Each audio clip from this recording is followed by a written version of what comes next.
आपने बचपन से यह कहावत सुनी होगी कि कोई साथ हो न हो, आदमी का साया हमेशा उसके साथ रहता है।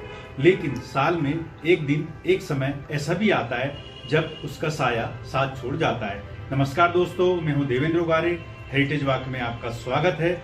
आज मैं कर्क रेखा के नो शैडो जोन के बारे में आपको बता रहा हूं। आखिर ऐसा क्यों होता है? उनकी ऐसा इसलिए होता है क्योंकि कर्क रेखा स्थल पर 21 जून को दोपहर 12 बजे सूर्य की किरणें 90 डिग्री लंबवत पड़ने के कारण वहां खड़े व्यक्ति की परछाई बिल्कुल नहीं बनती।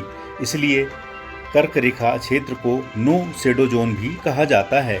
जिस कर्क रेखा के बारे में हमने बचपन से भूगोल में पढ़ा है और ग्लोब पर देखा है, उस स्थल पर ठहरना अपने आप में एक सुखद अनुभूति है। कर्क रेखा मध्य प्रदेश में भोपाल से 25 किलोमीटर दूर उत्तर से निकलती है।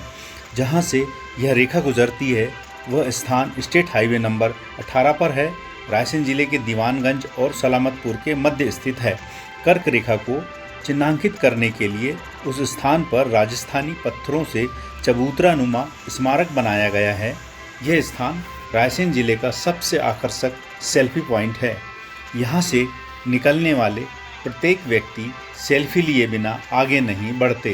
कर्क रेखा उत्तरी गोलार्ध में भूमध्य रेखा के समानांतर ग्लोब पर पश्चिम से पूर्व की ओर खींची गई एक काल्पनिक रेखा है। यह रेखा पृथ्वी पर उन 5 प्रमुख अक्षांश रेखाओं में से एक है जो पृथ्वी के मानचित्र पर प्रदर्शित की जाती है।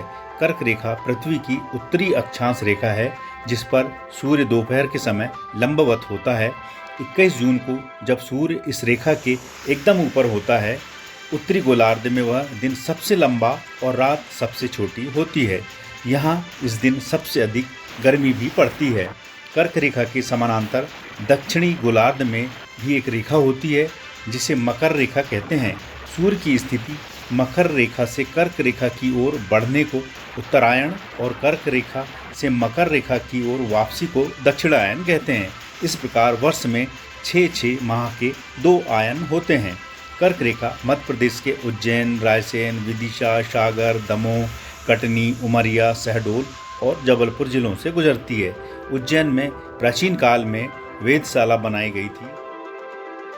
फिर मिलते हैं एक नई जगह, एक नई जानकारी के साथ। तब तक के लिए नमस्कार।